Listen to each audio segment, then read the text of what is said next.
नमस्कार, स्वागत है आपका के न्यूज में। मैं हूं आपके साथ विशाल पंडित। आज हम बात करेंगे छात्रों का हल्ला बोल। ये जो लाठी आप चला रहे हो, ये जैसी सेवा आप कर रहे हो वैसी सेवा आपको भी कभी कभी यूपी पीएससी वाले नौजवान छात्र अपनी मांग को लेकर के गए, उनको लाठी मार दी, लाठी मार करके दबाना चाहते हैं।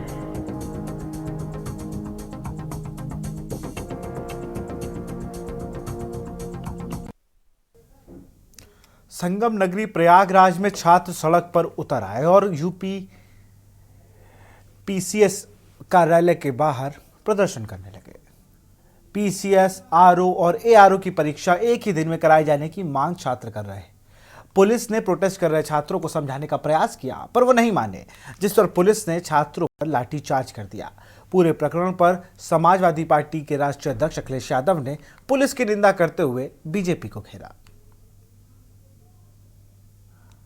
ये जो लाठी आप चला रहे हो, ये जैसी सेवा आप कर रहे हो वैसी सेवा आपको भी कभी कभी यूपी पीएससी वाले नौजवान छात्र अपनी मांग को लेकर के गए, उनको लाठी मार दी, लाठी मार करके दबाना चाहते हैं। उत्तर प्रदेश लोक सेवा आयोग ने पीसीएस 2024 प्रारंभिक और आरओ एआरओ 2024 प्रारंभिक परीक्षा को 2 दिन कराने का निर्णय लिया है, जिसको लेकर प्रतियोगी छात्र विरोध कर रहे हैं। सोमवार की सुबह सैकड़ों प्रतियोगी आयोग के बाहर धरने पर बैठ गए।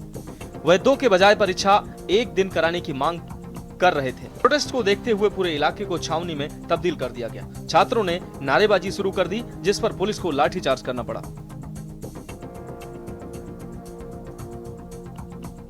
अखिलेश यादव ने ट्वीट कर लिखा, सपा अध्यक्ष अखिलेश यादव ने लाठीचार्ज को निंदनीय बताते हुए बीजेपी सरकार को घेरा। अखिलेश यादव ने सोशल मीडिया प्लेटफॉर्म एक्स पर ट्वीट करते हुए लिखा, युवा कहे आज का नहीं चाहिए भाजपा। उन्होंने लिखा, युवा विरोधी भाजपा का छात्राओं और छात्रों पर लाठीचार्ज बेहद निंदनीय कृत्य है। इलाहाबाद में यूपीपीएससी में धांधली को रोकने के लिए अभ्यर्थियों ने जो मांग बुलंद की है, तो भ्रष्ट भाजपा सरकार हिंसक हो उठी है। हम फिर दोहराते हैं, नौकरी भाजपा के एजेंडे में है ही नहीं, हम युवाओं के साथ हैं। लाठीचार्ज में कई छात्र घायल। प्रयागराज में 10,000 से ज्यादा युवा लोक सेवा आयोग के सामने इकट्ठा हैं। उन्हें घेरने के लिए पुलिस, पीएससी, आरएएफ को तैनात किया गया था। आयोग जाने वाले रास्ते को ब्लॉक करके आवागमन रोक दिया गया है। वहीं छात्र बैरिकेडिंग तोड़ आगे बढ़ गए, जिस पर पुलिस ने उन्हें रोकने का प्रयास किया, पर छात्र नहीं माने। आखिर में पुलिस ने लाठीचार्ज किया। फिलहाल अभी भी हालात तनावपूर्ण बने हुए हैं। लाठीचार्ज के बाद भगदड़ मच गई। बताया जा रहा है कि दर्जनों छात्र घायल भी हुए हैं।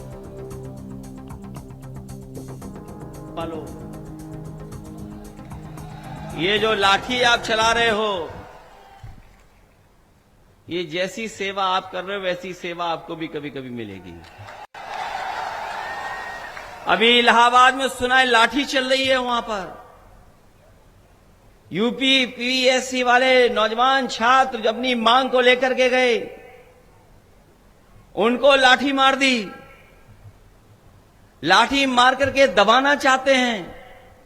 और इसलिए दबाना चाहते हैं, इनके पास कोई नहीं बचा, अधिकारियों के अलावा कोई इनके पास नहीं है, जनता तो है ही नहीं। और अगर जनता इनके साथ होती तो क्या बताओ, बीजेपी के नेता को अपनी वेशभूषा बदलनी पड़ती क्या?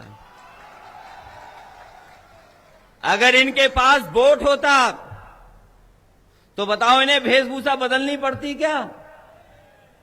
सुना है वेशभूषा बदल करके वोट मांग रहे हैं। वीडियो देखे मैंने, करीब से नहीं देख। प्रोटेस्ट कर रहे छात्रों की मांग। प्रदर्शनकारी छात्रों ने कहा कि जब तक आयोग एक दिवसीय परीक्षा कराने का नोटिस नहीं निकालता, तब तक उनका आंदोलन जारी रहेगा।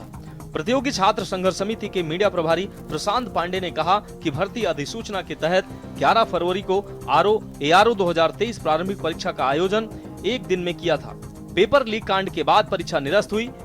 इसके बाद आयोग ने प्रक्रिया बदलकर 22-23 दिसंबर को परीक्षा कराने की घोषणा कर दी, जो छात्रों के साथ खिलवाड़ है। सरकार को अपना फैसला बदलना होगा। अगर सरकार ने निर्णय वापस नहीं लिया तो प्रोटेस्ट आगे भी जारी रहेगा। 22 व 23 दिसंबर को होनी है परीक्षा। लोक सेवा आयोग की पीसीएस प्रारंभिक परीक्षा 7 और 8 दिसंबर तथा एआरओ प्रारंभिक परीक्षा 22 और 23 दिसंबर को प्रस्तावित है। इस 2 दिवसीय परीक्षा के निर्णय और नॉर्मलाइजेशन लागू करने के विरोध में छात्र छात्रों का आंदोलन जारी है। वहीं पूरे मामले को देखते हुए प्रयागराज पुलिस के सभी बड़े अधिकारी मौके पर मौजूद हैं। हर गतिविधि पर नजर बनाए हुए हैं। छात्रों को समझाने का प्रयास जारी।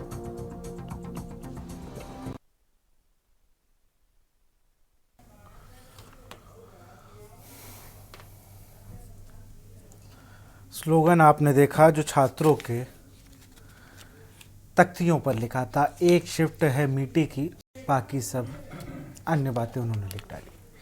सवाल यही है कि एक शिफ्ट में पेपर क्यों नहीं कराया जा रहा, ये मांग छात्र कर रहे हैं। वो कह रहे हैं कि भाई अगर ये 2 पालियों में हुआ तो फिर ये कोर्ट में अटक जाएगा और फिर चीज़ें खराब हो जाएंगी। हमारा जो साल है, हमारा जो कैरियर है, फिर वो अधर में आ जाएगा और इस बार हम ये नहीं चाहते हैं।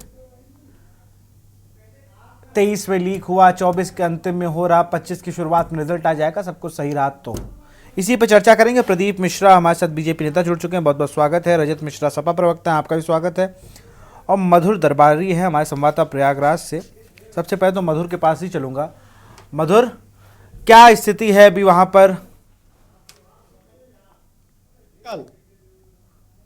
हाँ, मैं बता दूं विशाल, इस समय मैं लोक सेवा आयोग के सामने मौजूद हूँ। आप देख सकते हैं यहाँ पे मजमा लगा हुआ है, पूरी भीड़ जुटी हुई है यहाँ पे छात्रों की। जो परीक्षार्थी छात्र बाहर से आते हैं पीसीएस की तैयारी करने के लिए, एसएससी की तैयारी, लोक सेवा आयोग की तैयारी। आप देख सकते हैं यहाँ पे किस तरीके से हल्ला हो रहा है, और हल्ला हो रहा है उसके साथ साथ जो उनकी मांग है कि इस परीक्षा को जो है एक शिफ्ट में कराया जाए, चाहे वो पीसीएस पर प्रारंभिक परीक्षा हो, चाहे एआरओ परीक्षा हो। मैं आपको बता दूं कि पहले के वर्षों में जो परीक्षा होती थी एक ही वर्ष में एक ही दिन में हुआ करती थी, एक ही शिफ्ट में हुआ करती थी। लेकिन लोक सेवा आयोग ने नया पैटर्न शुरू किया है।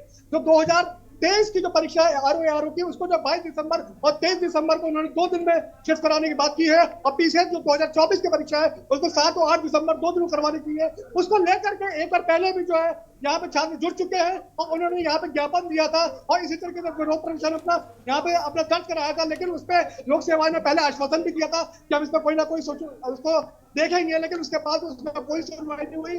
और आज जो नतीजा वही है कि जो लोक सेवा चाहता था वही यहाँ पे हुआ।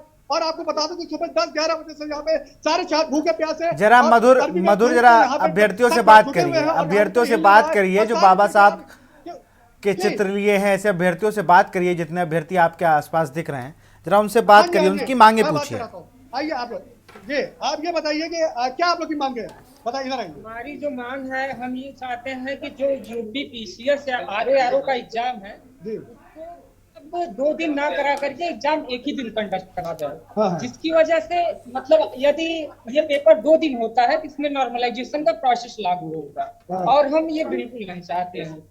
हाँ, तो 2 दिन में क्या समस्या है? क्या कॉन्स्टिट्यूशन का आर्टिकल 14 का यहाँ पे वॉल्यूशन लगता है आप लोग को कि समानता की बात नहीं हो रही है कहीं पे? बिल्कुल। और सबसे बड़ी समस्या ये है कि ये समझिए कि अभी तक मैं एक बात और बता दूं, उत्तर प्रदेश पीसीएस की थी पहले, इसके लिए तमाम सेंटर ऐसे मिल जाते थे। आज कह रहे हैं कि सेंटर नहीं मिल पा रहा है, अच्छा, तमाम चीजें बता रहे हैं। और नॉर्मलाइजेशन में सबसे बड़ी समस्या है कि इसमें आयोग विद्यार्थी ये बताइए क्या अधिकारियों ने कोई अभी तक कोई अपनी बात रखी है? अभी तक कोई बात नहीं रखी। अब तो आपने नॉर्मलाइजेशन का सवाल पूछा, जब भी नॉर्मलाइजेशन होता है तो मामला सुप्रीम कोर्ट हाई कोर्ट में अटक जाता है और छात्रों को कई साल इंतजार करना पड़ता है। नॉर्मलाइजेशन में दिक्कत ये है कि नॉर्मलाइजेशन के बाद परसेंटाइल बेस पे अंक तैयार किया जाता है। तो आप लोग केवल यही मांग है कि कोई और मांग लेके यहाँ बैठे? हम लोग की सबसे बड़ी यही मांग है कि 1 डे 1 शिफ्ट एग्जाम करवाया जाए। उस ये नहीं करवाया जा रहा है, छात्रों पे लगातार दमन हो रहा है। हम लोगों को कल से ही हाउस अरेस्ट किया गया है, जहाँ मोबाइल लेके हम लोग पहुंच रहे हैं। अच्छा, प्रशासन वहाँ लगातार पहुंच रहा है, दबाव बनाया जा रहा है कि आंदोलन में ना पहुंचे। अब रात से ही, कल शाम से ही बैरिकेडिंग कर दी गई। अच्छा, बताइए, आगे बताइए। दरअसल ये नॉर्मलाइजेशन के पीछे की एक कहानी को समझना पड़ेगा। ये बड़े चालाकी से उत्तर प्रदेश लोक सेवा आयोग, उत्तर प्रदेश सरकार ने खड़ा कर दिया है। हमारा नुकसान, हम छात्रों का नुकसान है। क्या नुकसान है? दरअसल नुकसान ये है कि ये इतनी जो भीड़ है, प्रशासन के लिए लॉ एंड ऑर्डर का मसला हो सकता है, मीडिया वालों के लिए न्यूज का मसला हो सकता है, ब्रेकिंग न्यूज। आप अपनी बात लेकिन बताइए। मेरे लिए जन्म और मरण का सवाल है। बिल्कुल बात है। जब 2 दिन में परीक्षा होगी तो मान लीजिए 7.5 लाख कैंडिडेट हैं, 2 दिन में कराएंगे, 3.5 लाख छात्रों को कराएं। पहले दिन 3.5 लाख में 2 ही लाख परीक्षार्थी है, दूसरे दिन 3.5 लाख में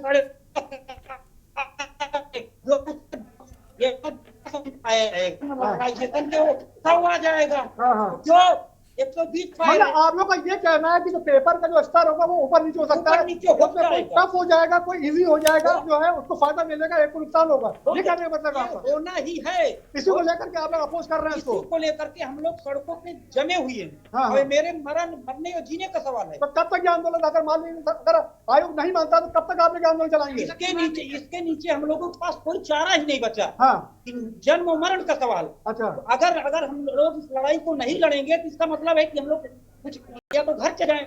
जो 10 साल 12 साल से हम लोग विश्वविद्यालय कहाँ से आए? मैं अमेठी से चल के अमेठी से कब से आ रहे हैं यहाँ पे आप? कितने साल से यहाँ हैं? मैं 2012 से 12 से 10 साल से 12 साल से आप यहाँ 12 पे? साल मुझे हो गया। अच्छा। इलाहाबाद यूनिवर्सिटी में BA MA अच्छा, B.Ed तैयारी कब से कर रहे हैं? तैयारी में 2018 से मैं शुरू किया। अच्छा, उसके बाद 2000 कोरोना समय से लेकर के उसमें कोचिंग वगैरह थोड़ा। आइए आप बताइए, आप क्या कहना चाहेंगे?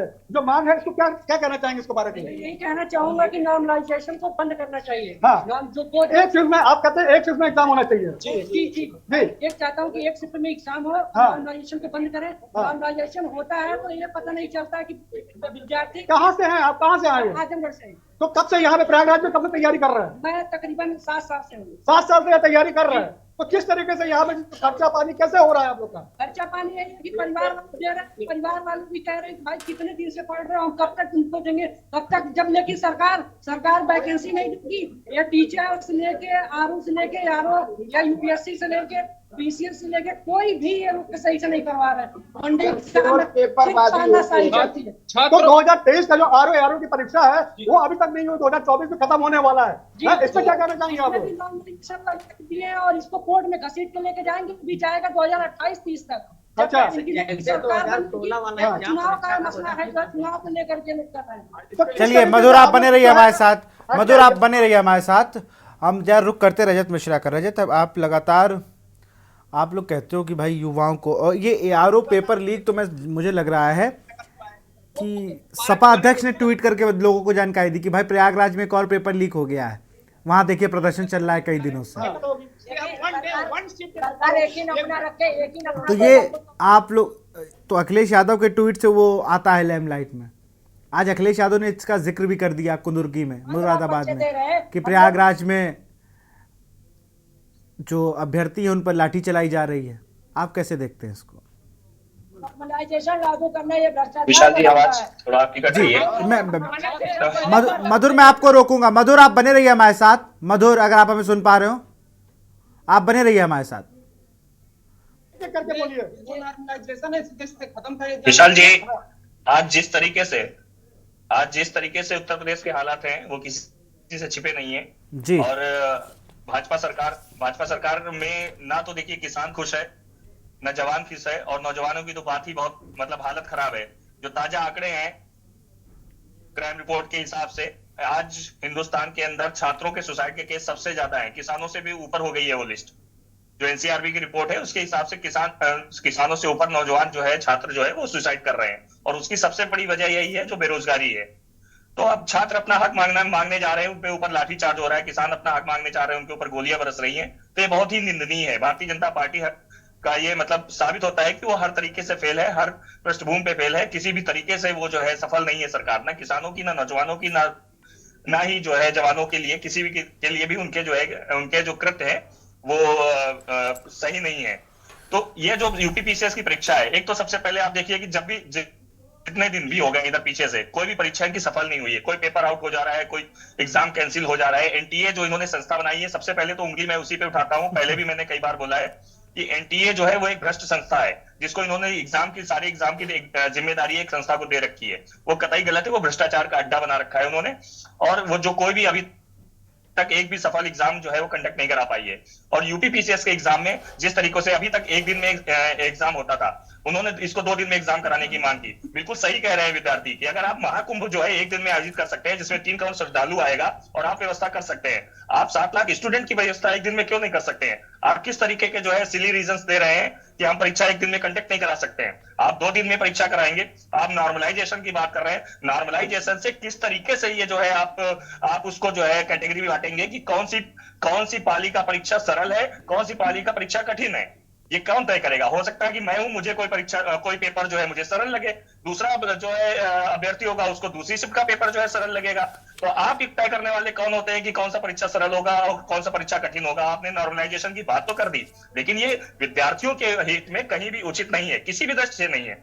कोई भी अगर देखेगा तो ये कहेगा कि भाई कोई प्रश्न हमें नहीं आता, कोई प्रश्न किसी को नहीं आता, तो सरकार थोड़े ना तय करेगी कि नॉर्मलाइजेशन की प्रक्रिया उचित है या नहीं है।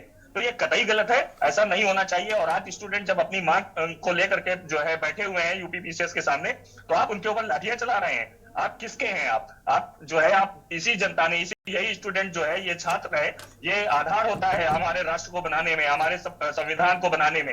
ये फिर मैं कहूंगा कि ये हिंदुस्तान ये और ये जो समाज है ये संविधान से चलेगा, आपकी लाठी से नहीं चलेगा। वो तो कह रहे हैं ना कि वो तो कह रहे हैं कि हमारे यहाँ तो, अरे रजत भाई वो तो लगातार ये कह रहे हैं ना सीएम साहब या तमाम अन्य लोग कि हमारे राज्य में तो भर्तियां हो भी जा रही हैं, वहाँ तो पूरे पेपर ही बिक जाते थे, वसूली करने निकलते थे 2 लोग, चाचा भतीजों की जोड़ी निकलती थी वसूली करने।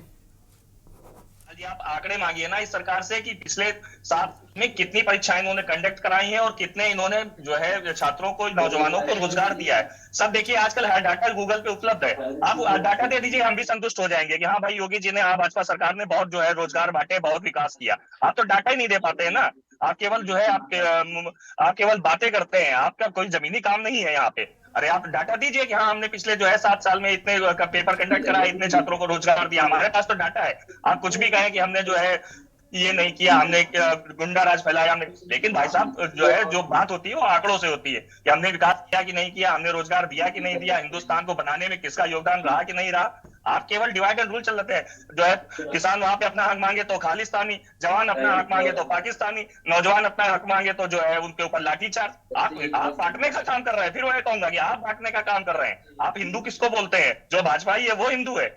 आप पहले अपनी सोच विचारिए, जिसकी जैसी सोच वैसी उसकी वाणी। हम लोग तो ये कहते हैं आपकी सोच, आपके उसमें विकास है ही नहीं। आपके किसी भी आपके जो है मुद्दे में आपके जो छात्रों के लिए नौजवानों के लिए कोई भी उचित आपके पैरामीटर है ही नहीं। आप केवल पेपर करा करके इसको कैंसिल कराने जाते हैं। आप जानते हैं कि आप इसमें कोई ना कोई अपना जो है अवरोध उत्पन्न करेगा, वो कोर्ट में मामला चले जाएगा, पेपर कैंसिल हो जाएगा। चलिए जवाब ले लेते हैं, जवाब लेते हैं।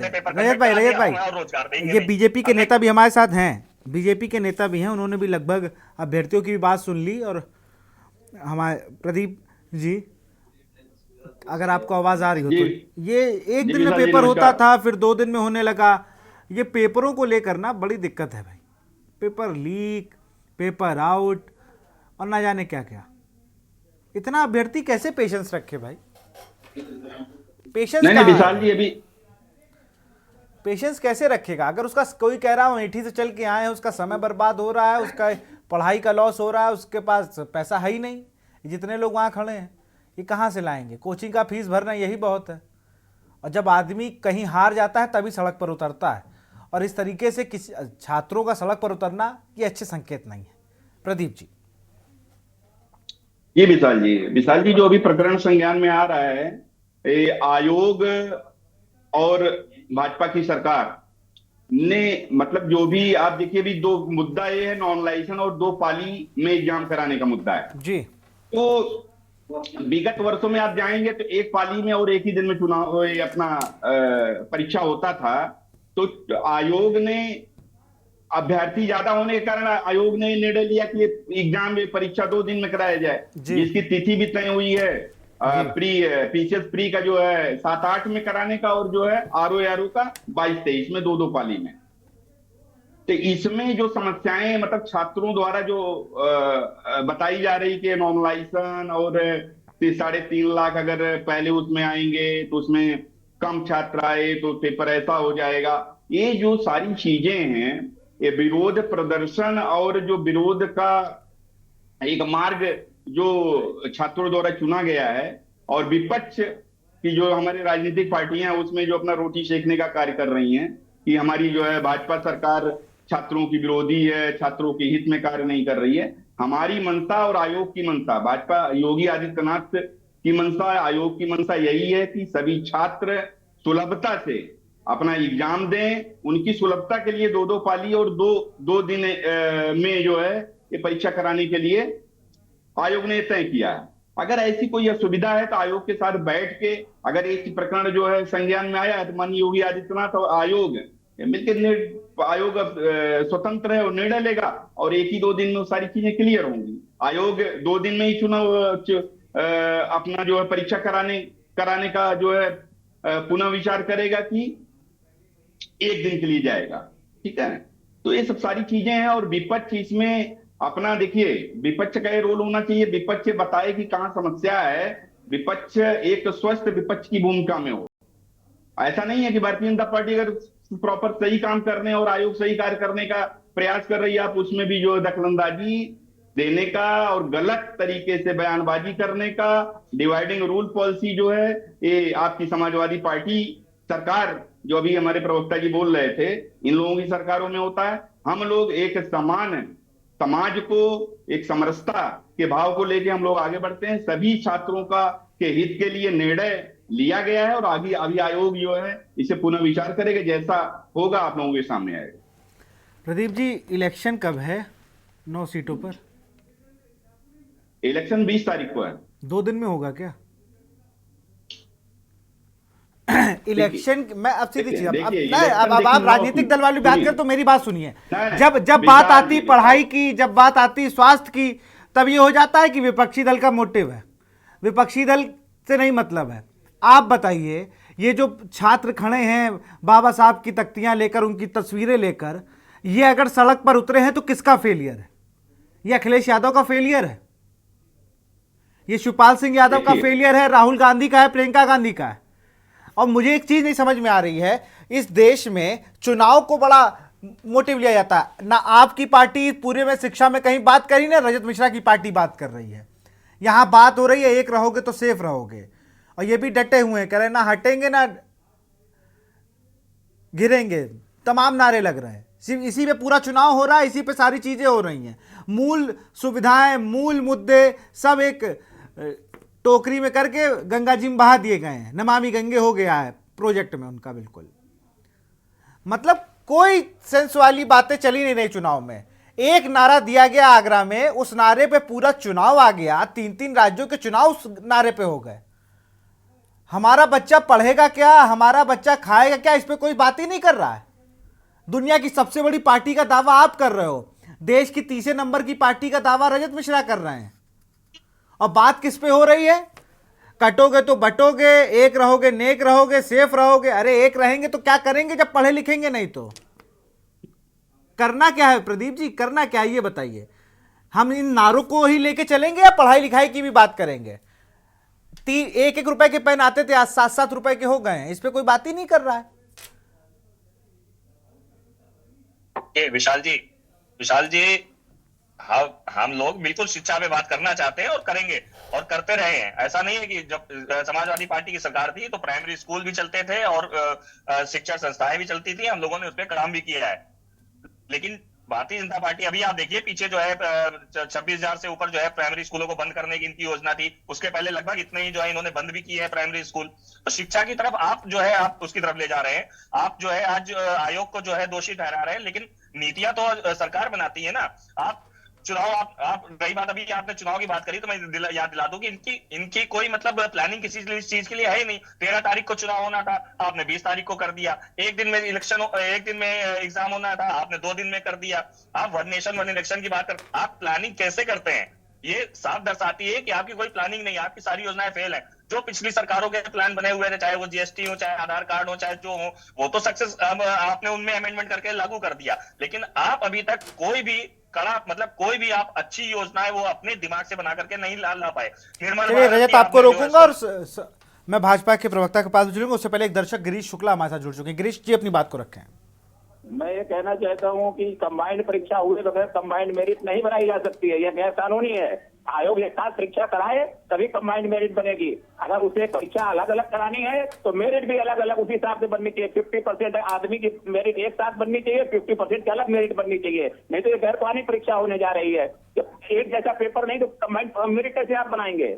अलग परीक्षा अलग अलग पेपर, तो कैसे कंबाइंड मेरिट बनेगी? धन्यवाद। बहुत बहुत शुक्रिया।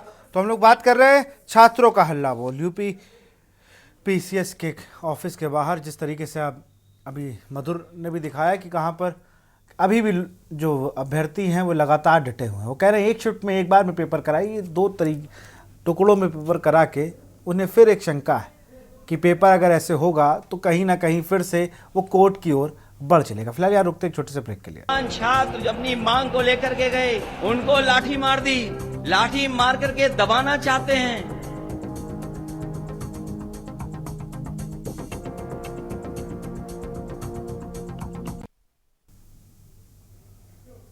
ब्रेक के बाद आपका स्वागत। सीधे चलते हैं हमारे प्रदीप मिश्रा के पास, बीजेपी के नेता हमारे साथ जुड़े हुए हैं। प्रदीप जी जवाब दीजिए।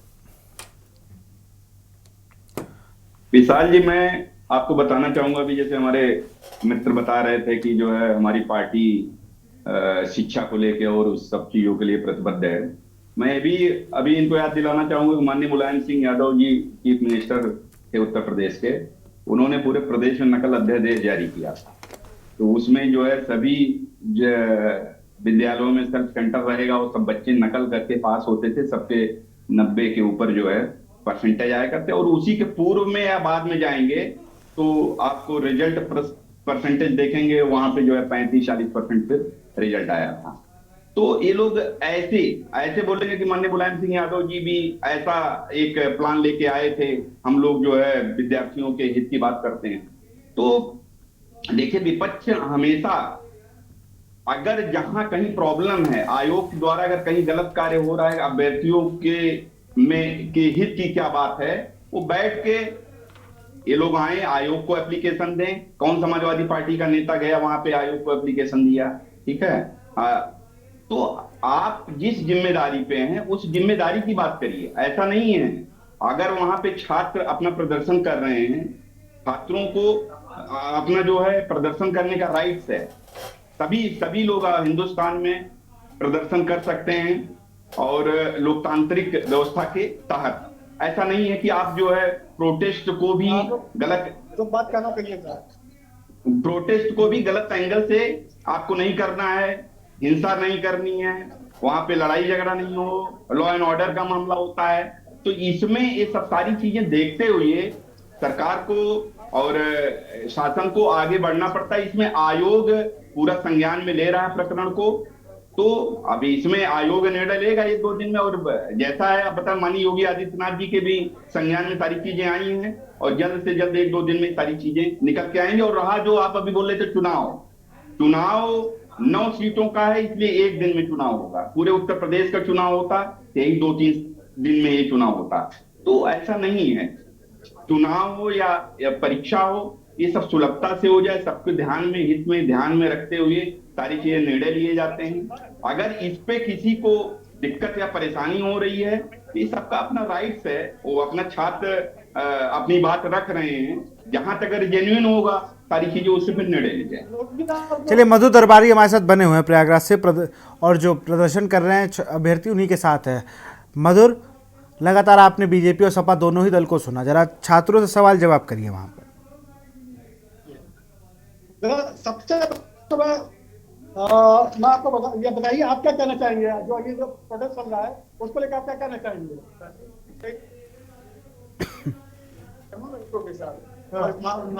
समाजीकरण होने से तो ज्यादा नुकसान होगा, क्योंकि अवसर की समानता उसमें नहीं हो जाएगी। भारतीय जनता पार्टी के प्रवक्ता ये बात कह रहे हैं कि जैसे आपका इलेक्शन जो है वो 1 दिन में हो रहा है, फूलपुर में हो रहा है, तो वो 1 सीट पे हो रहा है यहाँ पे, तो इसलिए वो हो जा रहा है। तो एग्जाम जो है अगर वो 2 दिन में करा रहे तो उसमें बुराई क्या है? ये भाजपा के लोग कह रहे हैं। ये गलत बोल रहे हैं। क्या 5 करोड़ क्या कहते हैं आबादी का महाकुंभ यहाँ हो जा रहा है और 5 लाख लोगों का परीक्षा आपको नहीं करा पा रहे हैं और 2 दिन की परीक्षा होने से ज्यादा नुकसान है क्योंकि किसी शिफ्ट में 10-10 सवाल गलत आ जाते हैं तो पता चला जिसका गलत है उसका बढ़ जाएगा और जिसका सही है उल्टा पुल्टा हो जाता है, गड़बड़ी आ जाती है। नहीं तो अब तो करेक्शन के सॉल्यूशन आगे नहीं आया। नहीं करेक्शन का कोई सॉल्यूशन फर्क कहीं का नहीं समझता। नहीं पता चला कि कोई लड़का 5 सवाल गलत किया है और उसको हटा दिया जो सही नहीं किया। कब से आप प्रयागराज में कब से हो? अरे हम 10 साल से। 10 साल से कहाँ से आए हो? हम बलिया के। बलिया से। अब विशाल मैं आपको बता दूं कि यहाँ पे कई ऐसे प्रतियोगी हैं जो खास तौर से प्रयागराज के तो कमी है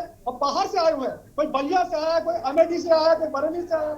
इस तरह से पूरे उत्तर प्रदेश में, उस अमेरिका से, बाहर से भी लोग आए होंगे जो पिछले 10 साल 12 साल से यहाँ पे तैयारियां कर रहे हैं। अब उनसे आप पूछिए, उनके परिवार वालों से पूछिए कि क्या उनकी आर्थिक स्थिति होगी 10 साल से यहाँ पे रह रहे हैं, कैसे खा रहे हैं, कैसे पी रहे हैं और किस तरह से यहाँ रुके हुए हैं। परीक्षा जो कई सालों तक हो नहीं पा रही है, 2023 में अभी तक हुई नहीं है। तो आपको क्या लगता है किस तरीके से आपको कहाँ से आए हुए हैं? कहाँ से आए हो? प्रतापगढ़ से आए हो? बिल्कुल। आप कब से आए हो यहाँ पे? हमें 4 साल हो गया है। 4 साल हो गया। ग्रेजुएशन कंप्लीट हो गया है। हम लोग तैयारी करना शुरू कर दिया। ये एक व्यवस्था है हमारे ऊपर भी आने वाली है। तो एक भी मांग है कि जो है इस नॉर्मलाइजेशन को खत्म किया जाए और एक दिन में एग्जाम करवाया जाए। नॉर्मलाइजेशन में होता क्या है, किसी का 80 नंबर होता है, तो क्या होता है कि उसका कम भी हो जाए, हो सकता है उसका 85 हो जाए या हो सकता है कि उसका 70 हो जाए। तो ये बड़ी व्यवस्था है। विशाल मैं आपको बता दूं कि ज्यादातर जहाँ प्रतियोगी छात्र हैं वो आज से नहीं करीब 8-10 साल से यहाँ पे तैयारियां कर रहे हैं और किस तरीके से यहाँ पे मेहनत कर रहे हैं वही जानते हैं, उनका परिवार जानता है। और जहाँ तक समाजवादी पार्टी अपनी बात कर रही है तो मैं आपको बता दूं कि समाजवादी पार्टी हो, जो भारतीय जनता पार्टी हो, तो पहले समाजवादी पार्टी के काल में भी जब आप देखिए स्केलिंग यहाँ पे जो होती थी, स्केलिंग चलती थी, उसको लेकर भी बहुत सारे क्वेश्चन मार्क उठे। कई बार जो कोर्ट में मैटर गया और उसके अलावा मैं आपको बता दूं कि स्केलिंग को लेकर भी काफी क्वेश्चन मार्क उठे थे कि उसके वजह से भी जो है काफी जो है लोगों के जो है जो लड़के अच्छे मेधावी छात्र थे वो बाहर हो गए थे। और उसी बारे में आपसे बात करना चाहता हूँ। आप लोग आइए, चलिए। हाँ इधर आइए। आप क्या कहना चाहेंगे? आप जो पहले स्केलिंग होती है उसके बारे में आइडिया है आपको? 2017 से लेकर 2020 तक स्केलिंग पे कभी भी में कभी जवाब नहीं दिया। स्केलिंग का अंतर ये रहता था कि 50 नंबर तक अंतर होता था। स्केलिंग जो कि मेन जो कि नॉर्मलाइजेशन इसमें लागू किया जाएगा। सबसे खराब बात इसमें ये है कि ये लोग कभी रिवाइज आंसर की नहीं देते हैं, जब भी और इनके 2 से 8 देश में तो रिवाइज आंसर उन्होंने देना शुरू किया था। रिवाइज आंसर अभी नहीं दे रहे हैं। अच्छा, अभी बंद कर दिया है। ये इसके बाद आप उठाओगे कि नहीं उठाओगे? देखिए क्या है ना, गोपनीयता के आधार पर एक तो रिवाइज आंसर नहीं दे रहे हैं। 2 से 8 नंबर, 2 से 8 क्वेश्चन हमेशा इनके गलत होते हैं। और साथ में लेकिन आरटीआई का रूल ये कहता है 2022 का रूल कहता है पक्ष होने के नाते गोपनीयता के आधार पर कहते हैं कि हम ये जो भी देंगे पूरा एग्जाम प्रक्रिया होने के बाद देंगे। और जब ये देते हैं तो 1.5 साल बाद देते हैं। और इनका रूल ये कहता है कि 1 साल के भीतर ही आप उनको चैलेंज कर सकते हैं। पता चला 1 साल बाद हमको मिल रहा है तो हम चैलेंज भी नहीं कर सकते, फिर हम कुछ कह भी नहीं सकते। और अगर व्यक्ति को अपनी अर्हता के मुख्य बिंदु नहीं पता चलेगा कि हम प्री में हमें किस नंबर पे किस आधार पे पास है, हमें नवा मार्कशीट नहीं है, तो फिर वो अपनी तैयारी किस तरह से खत्म हो गया, वो खत्म भी कर लिया। चलिए बने रहिए आप मधुर हमारे साथ, मधुर आप हमारे साथ बने रहिए। हम जा रुक करेंगे प्रदीप जी का। प्रदीप जी लगातार अब तो कुंभ को लेकर ही अभ्यर्थी कह रहे हैं, मैंने कुछ नहीं कहा है। रजत मिश्रा पर भी आरोप नहीं लगेगा कि भाई रजत मिश्रा ने भी नहीं कहा। एक अभ्यर्थी कह रहा है भाई 5 करोड़ लोगों का महाकुंभ हुआ जा रहा है, एक दिन में शाही स्नान होगा, इतने लोग आएंगे और सब कुछ रहेगा, तो 5 लाख की परीक्षा एक दिन में कराने में क्या हर्ज है? ये बात ये अभी नहीं चेतेंगे, बाद में चेतेंगे। मधुर आऊंगा आपके पास। मधुर अगर आप हमें सुन पा रहे हो आऊंगा मैं आपके पास। बोलिए।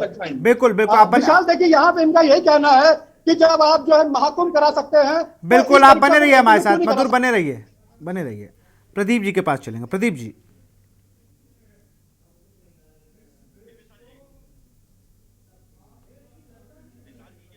आपकी आवाज हम तक नहीं आ रही है।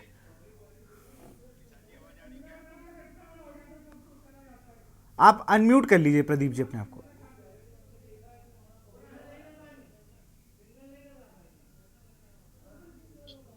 विशाल जी आवाज पहुंच रही है क्या? हाँ पहुंच रही है। आपकी आवाज आ रही है हम तक। हाँ, विशाल जी ये कहना चाहेंगे कि जैसे अभी ये एक विषय आया कि आप कुंभ स्नान एक दिन में करा सकते हैं, परीक्षा नहीं करा पा रहे हैं। तो देखिए अलग अलग अगर तुलनात्मक और उसमें जाएंगे, देखिए विषय कई हैं, ठीक है, कई विषय आपको मिल जाएंगे कि ये हो सकता है, ये नहीं हो सकता। अभी देखिए विषय ये है कि आयोग ने ये निर्णय लिया है कि परीक्षा 2 दिन में हो। आयोग का भी आप अपने संवाददाता को बोलिए, किसी आयोग के प्रतिनिधि से बात करें कि भाई ये किस आधार पे आपने निर्णय लिया है कि 2 दिन में परीक्षा कराई जाए, और अभ्यर्थियों को ये प्रॉब्लम है।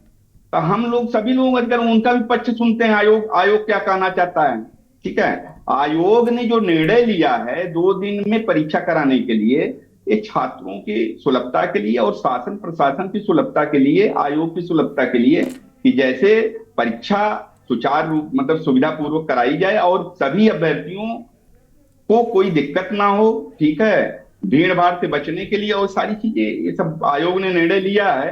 अगर सभी को इस पे आपत्ति रहेगी तो आयोग इस पे पुनः विचार करेगा। तो ये आपके जो प्रतिनिधि हैं पत्रकार महोदय, उनसे भी बोलिए कि आयोग में संपर्क करने की कोशिश करें, और वहीं पे बगल में आयोग है, वहां का कोई प्रतिनिधि आपको जवाब देगा कि भाई ये क्यों निर्णय लिया गया, 2 दिन में परीक्षा कराने का जो इनका प्रयोग है क्यों है, पूर्व में 1 दिन में होता था। तो वहां से आपको चीजें मिलेंगी, और माननीय योगी आदित्यनाथ जी के भी संज्ञान में आइए, आयोग के संज्ञान में आइए, तो कुछ न कुछ इस पर निर्णय होगा। चलिए होगा, बिल्कुल। रजत मिश्रा के पास चलेंगे। रजत, लगातार छात्र जो है ना वो आपके मतलब पार्टियों की वजह से, पार्टियों की बातों को ज़्यादा वो तरजीह नहीं दे रहे हो, कह रहे हैं कि भैया 1 दिन में पेपर करा दो, 5 लाख अभ्यर्थी हैं हम लोग का पेपर करा दो बस बात खत्म हो गई, हमें इस बात की दिलासा दो कि 1 दिन में पेपर होगा। बिल्कुल बिल्कुल विशाल जी, देखिए छात्रों की मांग बिल्कुल जायज है यहाँ पे। जैसा कि प्रदीप मिश्रा जी कह रहे हैं कि सारा ठीक रहा, वो आयोग पे फोड़ना चाह रहे हैं, लेकिन आयोग जो है जो भी बनाता है वो सरकार के इशारे पे ही सारा काम करता है। आप जो है दूसरे पे जो है हमेशा मरने का काम करते हैं। बिल्कुल उचित है कि जो है सबको राइट है, आप एक तरफ कह रहे हैं कि नहीं सबको राइट है, दूसरी तरफ जो वो अपने राइट का इस्तेमाल कर रहा है एक छात्र, तो आप उस पर लाठियां चला रहे हैं। लाठियां जो प्रशासन चला रहा है वो तो शासन के कहने पे ही चला रहा होगा ना, कि आयोग के कहने पे लाठियां चला रहा है। पुलिस लाठियां अगर छात्रों को खदेड़ रही है तो वो वहां का जो शासन होगा उसके कहने पे लाठियां चला रहा है। अगर वो अपनी बात कहने गए छात्र, तो वहां से आयोग भी तो वहां से थोड़ा सा अपना दिल बड़ा करके बैरिकेटर पार करके आ जाता है ना, कि आइए हम छात्रों से बात कर ले, भाई आपको क्या समस्या है। आपने पुलिस भेज करके छात्र निर्दोष छात्रों पर लाठियां चलवा दी, ये तो उचित नहीं है। छात्र को तो आयोग तक जाने नहीं दिया जा रहा है, और आयोग छात्र तक आ नहीं रहा है, और आप पुलिस को भेज करके हर जगह आप पुलिस से, आप चुनाव पुलिस सिर्फ पुलिस नहीं, रजत मैं आपको यहाँ एक सिर्फ पुलिस होती तो ठीक था, रैपिड एक्शन फोर्स RF की तैनाती की गई है वहाँ। अरे भाई गुंडे है ना भाई, छात्र भाई, भारतीय जनता पार्टी कहती है ना कि छात्र जो किसान है तो खालिस्तानी, जवान नौजवान जो है वो गुंडे बदमाश है, वो भविष्य का निर्माण तो भारतीय जनता पार्टी कर रही है ना हिंदुस्तान के। सारे जिम्मेदारी तो इन्होंने उठा रखी है। विशाल जी, जो ये नॉर्मलाइजेशन प्रक्रिया है, मैं बिल्कुल छोटा सा एग्जांपल दे रहा हूँ। अगर 3 शिफ्ट में एग्जाम हो रहा है, पहली शिफ्ट के बच्चे के 80 नंबर, दूसरे शिफ्ट के बच्चे के 110 नंबर आ रहे हैं, तीसरी शिफ्ट के बच्चे के 90 नंबर आ रहे हैं, तो नॉर्मलाइजेशन प्रक्रिया के तहत ये क्या करेंगे, पहली शिफ्ट के बच्चे को 30 नंबर एक्स्ट्रा दे देंगे, और तीसरी शिफ्ट के बच्चे को 20 नंबर एक्स्ट्रा दे देंगे, उनको बहाल कर देंगे। अरे तो नुकसान नहीं है अच्छे छात्र का इसमें। अरे आप पढ़े लिखे होते, फर्जी डिग्री वाली सरकार चल रही है, मैं तो ये कहूंगा अगर आप पढ़े लिखे सरकार होते, एक योगी मतलब, और एक वो भाई अगर ये खुद पढ़ लिखा। अच्छा, पढ़ाई लिखाई पे आप लोग तुरंत आ जाते हैं, आप पढ़ाई लिखाई पे तुरंत आ जाते हैं। आपको नहीं पता क्या JP नड्डा डॉक्टर है? आपको नहीं पता क्या मोहन भागवत कितने बड़े कैंसर के सर्जन थे? आपको कुछ पता ही नहीं है। आप तो बस एक फॉर्मूला आपके राष्ट्रीय अध्यक्ष सीख गए, उस पर आप तंज कसते। आज भी मैं कुनुर्की में भी सुन रहा था, तो कहते कि CM साहब को इंग्लिश नहीं आती है। ये कैसे वो जज कर सकते हैं किसी को?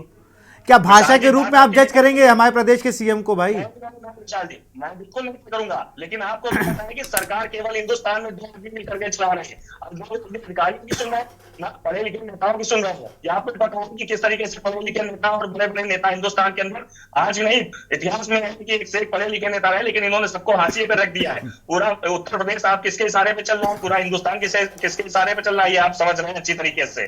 तो आप राय लीजिए ना, अगर इतना डिसीजन लिया है तो आप किसी अच्छे पढ़े लिखे आदमी से राय लीजिए कि बिना नॉर्मलाइजेशन प्रक्रिया क्यों आप जो है ऐसे नियम बना देते हैं, फिर अपने नियमों को आप जो है काटते रहते हैं। एक पहला नियम ये नहीं है, कितने इन्होंने जो है ऐसे फैसले लिए जो एक गलत ही साबित हो रहे हैं यहाँ पर। तो ये दर्शाता है कि हाँ कि एक जो है पढ़ी लिखी सरकार और एक ऐसे नॉर्मल सरकार। क्यों? उसका सीधा सा कारण है क्योंकि आपका सारा दिमाग आपको हिंदू मुस्लिम करने में लगा हुआ है, सारा दिमाग आपका सरकार बनाने उठाने गिराने में लगा रहता है। आप इसके अलावा और चीजों पे ध्यान ही नहीं देते हैं कि किस तरीके से कोई भी प्रक्रिया अपनाई जाती है, किस तरीके से शास्त्र सरकार चलती है, किस तरीके से जो है जनता के हित के मुद्दों के काम होते हैं। ये आपकी सोच में नहीं है विशाल जी। मैं यही कहना चाहता हूं कि ये सरकार मुद्दों पे बात करना नहीं जानती, इसलिए उनके दिमाग में नहीं आता है कि किस तरीके से छात्रों को जो है छात्रों के हित में काम किया जाए, किस तरीकों से जवानों के किसानों के हित में क्या किया जाए। महिला सशक्तिकरण की आप बात करते हैं, 10 उपचुनाव सीटों में एक भी महिला को वोट आपने नहीं दी, टिकट नहीं दिया है। तो आप किस मुद्दे पे, ना आप महिलाओं के लिए काम कर रहे हैं, ना आप नौजवानों के लिए कोई तो नहीं है आपके मुद्दों में। आप सिर्फ जो है वही बात है कि सिर्फ आप धर्म के नाम पे आप सरकार चलाना चाह रहे हैं। तो जनता साफ जान चुकी है और जवाब भी लोकसभा के चुनाव में मिला है। 10 रिजल्ट जो है जनता जनार्दन होगी वो तय करेगी कि आपको कहाँ रखेगी वो। चलिए प्रदीप जी जवाब दीजिए। विशाल जी, प्रदीप जी जवाब दीजिए। विशाल जी, रजत जी और समाजवादी पार्टी की सर्टिफिकेट की भारतीय जनता पार्टी को आवश्यकता नहीं है। भारतीय जनता पार्टी का जो अपना एजेंडा है, प्रदीप जी हिंदुओं को भी सुनिए देखिए रजत जी, आप बार बार बोल रहे हैं हिंदू और मुस्लिम की बात करते हैं। हम मुस्लिम की बात नहीं करते, हम केवल हिंदू की बात करते हैं। अरे ये मत कहिए भाई, ये मत कहिए। आपकी पार्टी के नेता, मैं इसी हर भारतीय जनता पार्टी के नेताओं से नाराज हो जाता हूँ। आप कैसी बातें कर रहे हैं? आप शहनवाज हुसैन की बात नहीं करेंगे, हिंदुत्व की, आप मुख्तार अब्बास नकवी की बात नहीं करेंगे। कैसे नहीं करेंगे? आप दानिश अंसारी की बात नहीं करेंगे, आप मोहसिन रजा की बात नहीं करेंगे। नहीं ये लोग एक अलग पैटर्न। अरे कैसी बात कर दी? आप कह रहे हो मुसलमान है तो मुसलमान ना भाई, है तो मुसलमान। अलग पैटर्न नहीं होता है। अरे ना, मुसलमान है कि नहीं है? मुसलमान है कि नहीं है? आप लोग, अरे मुसलमान है कि नहीं है? आप अपना लिस्ट निकाल लीजिए, हमारे यहाँ देखिए। आप सुनिए, आप बोलते हैं हमारी पार्टी अंतरों की पार्टी है। इतना ओवर कॉन्फिडेंस नहीं होना चाहिए प्रदीप जी। आप मैथ में डिबेट करा लीजिए। मैथ 4 क्वेश्चन लेके आदित्यनाथ जी बैठ जाए, अखिलेश यादव जी बैठ जाए, ठीक है?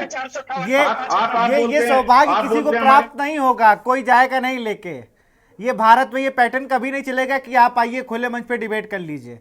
ये आप लोग जूम पे और ये तमाम जो अब ऐप चल गए इन्हीं के थ्रू मिल रहे हैं। अब ऐसा पैटर्न खत्म हो गया है भारत में, तो कभी था भी नहीं। लेकिन बड़ी बात ये जो आप कह रहे हो ना, मैं मुसलमानों के लिए नहीं सोचती है, ये आपका व्यक्तिगत बयान हो सकता है, पार्टी का नहीं मानता मैं इसको। किसके लिए बोल रहे हैं? आपके लिए बोल रहा हूं प्रदीप जी। आप नहीं देखिए हमारी जो भी योजनाएं हैं सबसे ज्यादा लाभ मुसलमान भाई उठाते हैं। अब फिर आप बयान से पलट गए। अभी तो आप कह रहे थे कि सब हिंदुओं के लिए सोचते हैं। भाई क्लियर करिए प्रदीप जी, क्लियर कर लीजिए। अरे क्लियर कर लीजिए बातों को भाई। हम बात करते हैं हिंदुत्व के लिए। आप एक होंगे तो नेक होंगे, बटेंगे तो कटेंगे। हम हिंदू के लिए बोल रहे हैं। लेकिन अगर हमारी योजना आती है, सुनिए देखिए, गवर्नमेंट हिंदू के लिए तो नहीं है। आप किस हिंदू की बात करते हैं? किसान हिंदू नहीं है, वो खालिस्तानी है। जवान जो आपके नहीं, जो देखिए खालिस्तानी वो होता है जो देश के खिलाफ काम करता है, वो खालिस्तानी है। हर किसान खालिस्तानी है। हमारा किसान हमारा भाई है। किसान हित में सरकार हमारी काम कर रही है। किसान हित, छात्र हित। किसानों पे अपने गोली से चलवा दी फिर भाई, वो तो हिंदू थे। नहीं, आप रजत जी, आप कुछ आंकड़ों के साथ आप लोग बैठते हैं। आप अपनी सरकार को उठा दीजिए। लॉ एंड ऑर्डर, चाहे लॉ एंड ऑर्डर हो, चाहे आप पूरे उत्तर प्रदेश में उठा लीजिए। जब से योगी आदित्यनाथ जी की सरकार है, आप लोगों के समय बदमाशी, पट्टा, आपके सभी इसमें इन्वॉल्व होते थे, ठीक है? नहीं, आप ये सब ना बताइए कि आप विशाल जी को भी मालूम है, के न्यूज के सभी पत्रकारों को मालूम है, रजत जी को भी मालूम है। उनकी बात होने दीजिए रजत भाई, बात होने दीजिए। अरे उनकी बात पूरी हो जाने दीजिए रजत भाई, उनकी बात पूरी होने दीजिए। जी प्रदीप अपनी बात को पूरा करें। हाँ, विशाल जी हमें कह रहे हैं सभी को मालूम है सपा की सरकार कैसी थी और भाजपा की सरकार कैसी है। हम लोग के हित के लिए, छात्र हित हो, किसान हित हो, जो भी नौकरी कर रहे हैं हमारे भाई, हम हर दिशा में हमारे हमारे जो छात्र लाभान्वित हो, किसान लाभान्वित हो, हाँ, मजदूर लाभान्वित हो, उस दिशा में हमारी सरकार कार्य करने का कार्य कर रही है। और लॉ एंड ऑर्डर को लेके कोई भी महिला का कोई शोषण ना कर पाए। या और इन्हीं के समय आप उठा के देख लीजिए समाजवादी पार्टी की सरकार में कितनी महिलाओं का शोषण होता था। और ये हमको बताते, और लोग सुनिए,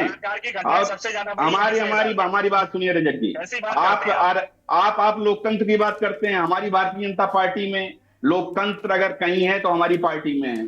आप उठा के देख लीजिए, हम आरक्षण के हिसाब से जो हमारी आरक्षण व्यवस्था, महिलाओं को कितना टिकट मिलना चाहिए, महिलाओं को कितना पद मिलना चाहिए, उस आधार पर हमारी भारतीय जनता पार्टी कार्य करती है। आप समाजवादी पार्टी, कांग्रेस और बसपा हमको नसीहत देगी, हमको सिखाने का कार्य करेगी।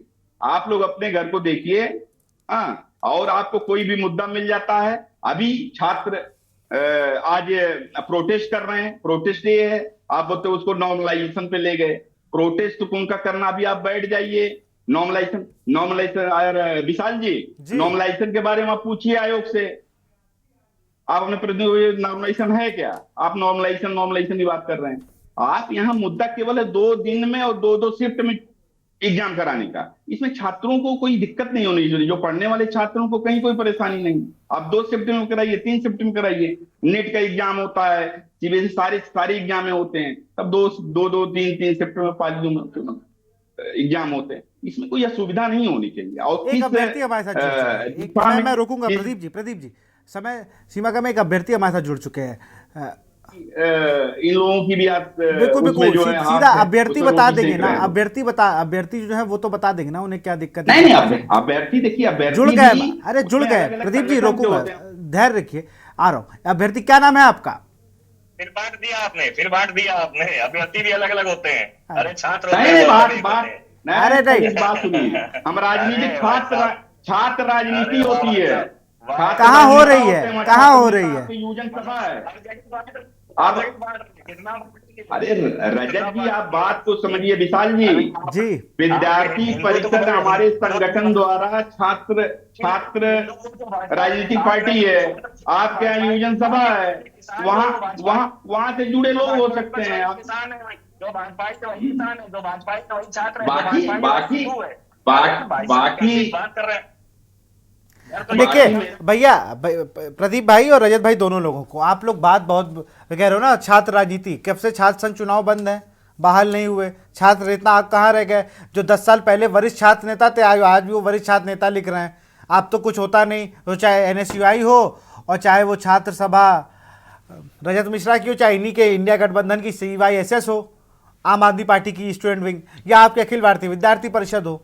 अब कहाँ, अब तो सब लोग दिल्ली जाते हैं ना चुनाव लड़ाने। अब तो हमारे छात्र नेता दिल्ली में पाया जाता है। अब वो दिल्ली में पढ़े तो दिल्ली में हर कोई, अब जो इलाहाबाद यूनिवर्सिटी में छात्र संघ चुनाव होते थे तो उसको बता दिया गया अपराधीकरण, कि वहाँ पर तमाम छात्र नेता थे जो गुंडा बदमाश थे, तो वो करके बंद हो गया। कानपुर में ऐतिहासिक छात्र संघ हुआ करता था, वो भी बंद हो गया। कभी कोशिश भी होती है तो प्रशासन टाल देता है। रजत मिश्रा इस बात को अच्छे से समझते होंगे। लखनऊ विश्वविद्यालय का कहाँ पर आप देखिए चुनाव हो रहा है, तो कहाँ चुनाव हो रहा है? तो चुनाव छात्र संघ की छोटे चुनाव जितने, वो तो मुझे लगता है लगभग खत्म होते चले जा रहे हैं। जब छात्र, विशाल जी, मैं यही कह रहा हूँ, बिल्कुल मैं यही कहना चाहता हूँ कि जो छात्र राजनीति से निकलता था नेता, वही असली नेता होता था, वो पढ़ा लिखा नेता होता था। लेकिन भारतीय जनता पार्टी ने और पिछली सरकारों ने जिस तरीके से जो है छात्र राजनीति को खत्म किया है, वो कतई निंदनीय है। और आप आज छात्रों को बांटने का काम कर रहे हैं, ये कतई उचित नहीं है। छात्र अपनी मांगों को लेकर के गए, भाई आप उसको समझिए। मैंने फिर से कहा कि आयोग भी तो छात्रों तक जा सकता था ना, छात्र सामने ही तो बैठे थे आयोग के। एक अभ्यर्थी हमारे साथ जुड़े हुए हैं, रजत, पवेंद्र के पास अगर हमारी आवाज जा रही हो तो पवेंद्र, आप हमें सुन पा रहे हैं?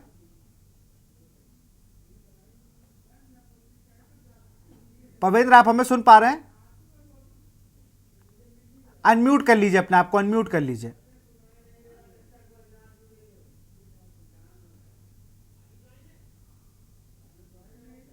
जी सर।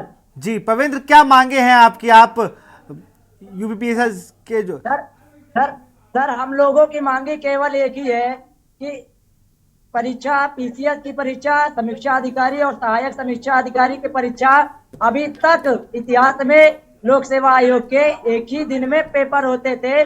सामान्य अध्ययन 1 और सामान्य अध्ययन दूसरा पेपर जिसे सीसेट क्वालिफाइंग होता है, वो दोनों पेपर एक ही दिन में बैठा के पूरा कराया जाता था। लेकिन ऐसा कौन सा ये नोटिफिकेशन लाने के बाद एसओपी में अचानक ये चेंज कर सकते हैं? एसओपी नया बना सकते हैं क्या? छात्र हित में ये एसओपी में चेंज नहीं कर सकते हैं? ये 20 किलोमीटर की परिधि में सेंटर इनको मिल रहे हैं, उससे ज्यादा परिधि आप बढ़ा लीजिए।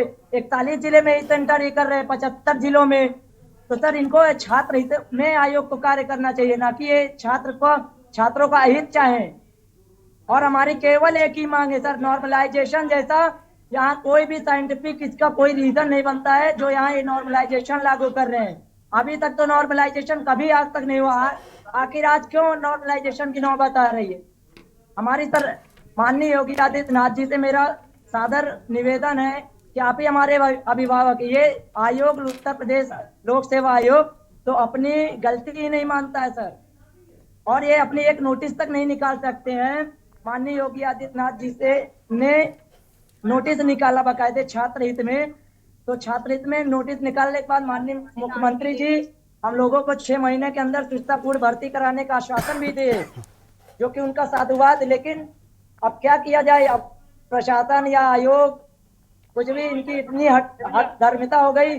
सर मेरे पिताजी दुनिया में नहीं है, लेकिन उन्हीं का सपना मैं पूरा करने के लिए मैं रात को यहाँ अभी तक हूँ, सुबह से 10 बजे आया हूँ। मेरे छोटे भाई की तबीयत खराब है सर, मैं यहाँ अपने न्याय के लिए आया हूँ। जिस समय आयोग को रिजल्ट देना चाहिए सर, उस समय हमें यहाँ आयोग के सामने हमारा दुर्भाग्य है कि हम न्याय मांगने आ रहे हैं। इस समय हमारे कलम से किसी को न्याय मिलता, मुझे अगर न मिलता मेरे किसी साथी के कलम से न्याय मिलता। चलिए पवेंद्र, हमारे साथ बीजेपी के नेता प्रदीप जी जवाब दीजिए। अब सब तो सुन लिया आपने। केवल सरकार से एक ही मांग है सर, जैसे अभी ये प्रदीप मिश्रा जी कह रहे थे कि पढ़ने वाले बच्चों को नॉर्मलाइजेशन से क्या दिक्कत। सर नॉर्मलाइजेशन से पढ़ने वालों को ही दिक्कत हो रही, जो बिना पढ़ने वाले होते वो तो रूम पे बैठे हैं। हम लोग सब लोग पढ़ने वाले हैं, पढ़ने वाले ना होते तो हमें दर्द क्यों होता सर। मेरा माननीय योगी आदित्यनाथ जी से एक ही निवेदन है सर कि एक आप आदेश निकाल के आप या आयोग को निर्देश दीजिए, 41 जिले से बढ़ा के 60 जिले, 65 जिले, 54 जिले, 55 जिले में परीक्षाएं आयोजित कराइए। सरकारी इंटर कॉलेज हो, राजकीय महाविद्यालय हो, यूनिवर्सिटीज हो, उनमें सेंटर बनाइए, और जहाँ डिग्री कॉलेज वहाँ ब्लॉक ए ब्लॉक बी में डिवाइड करिए। यहाँ तक कि सर माननीय उच्च न्यायालय के संरक्षण में आयोजित होने वाली पीसीएस की कॉपियां तक बदल सकते हैं। ये हमारे साथ क्या कर सकते हैं? सब लोगों का बाद में इंटरव्यू इन्होंने कंडक्ट कराया सर, एक लोगों का। चलिए पवेंद्र, मैं जल्दी से जवाब लेता हूँ, रोकूंगा आपको। प्रदीप जी जल्दी से जवाब दीजिए। उन्हीं का हुआ, लेकिन विशाल जी मैं यही आश्वस्त करना चाहता हूँ, देखिए प्रकरण अभी हम 1 घंटे से हम लोग इसी मुद्दे पे बात कर रहे हैं, ठीक है। सब घुमा फिरा के मुद्दा वही है, भाई हम 2 पाली और एक पाली के लिए बात कर रहे हो। देखिए ये सारी चीजें आयोग के संज्ञान में आई है, माननीय योगी आदित्यनाथ जी के भी संज्ञान में है। ये सारा चीज है, आप शांतिपूर्वक आप प्रोटेस्ट कर रहे हैं, आपका राइट्स है, आप प्रोटेस्ट करें। और आज शाम तक या कल तक सारी चीजें निर्णय हो जाएंगी। चुनाव ये आपका जो है एग्जाम इसी प्रणाली से, चलिए हमें आशा है कि आपकी जो बातें हैं वो इन छात्रों की आवाज बनकर छात्रों के हित की बात। देखिए मैं यही कह सकता हूँ, देखिए मैं यही कह सकता हूँ कि आयोग इस पे संज्ञान लेते हुए जो छात्रों की मांग है उस पे आयोग निर्णय लेगा, ठीक है। माननीय योगी आदित्यनाथ। चलिए उम्मीद है आप जिस कॉन्फिडेंस के साथ ये बात कह के जा रहे हैं। रजत जल्दी से अपनी बात को खत्म करिए, रजत जल्दी से अपनी बात को खत्म करेंगे। रजत जी, जिस अधिकारी ने लाठी चलाने का आदेश दिया और छात्रों के ऊपर, सबसे पहले उस पर कार्रवाई करनी चाहिए योगी आदित्यनाथ जी को। छात्रों के ऊपर लाठी चलाने का आदेश जिस भी अधिकारी ने दिया हो, सबसे पहले उस पर कार्रवाई करें, उसके बाद छात्रों की बात सुने, नॉर्मलाइजेशन की प्रक्रिया खत्म करें, और 2 दिन का एग्जाम जैसे पहले 1 दिन में होता था वैसे कंडक्ट कराएं। महाकुंभ अगर 1 दिन में हो सकता है तो छात्रों की परीक्षाएं भी 1 दिन में हो सकती है। चलिए रजत माफी के साथ रोकूंगा, रजत माफी के साथ आपको रोकूंगा, समय की कमी है। बहुत बहुत शुक्रिया आप सब काम से जुड़ने के लिए, बहुत बहुत शुक्रिया। तो लगातार प्रयागराज में यूपीसीएस के दफ्तर के बाहर छात्र अभी भी तख्ती लेकर नॉर्मलाइजेशन का विरोध कर रहे हैं। नॉर्मलाइजेशन को जल्दी से आपको समझा दूं कि इस पे पेपर के कठिन होने का स्तर होता है। अगर आपको मान लीजिए पहले दिन पेपर होता है और वो 70 नंबर आते हैं और पेपर कठिन होता है तो उसको 100 नंबर मान लिए जाते हैं। तो इसका विरोध कर रहे हैं कि इसकी ज़रूरत नहीं है, आप एक दिन में पेपर कराइए। जो उत्तीर्ण होने वाले छात्र होंगे उन्हें वो पास हो जाएंगे और बाकी सिर्फ फिर अगली बार के लिए या जो उनको आगे करना होगा उसको लेकर वो सोचेंगे। तो फिलहाल इस कार्यक्रम में इतना ही। देखते रहिए न्यूज़ इंडिया। नमस्कार।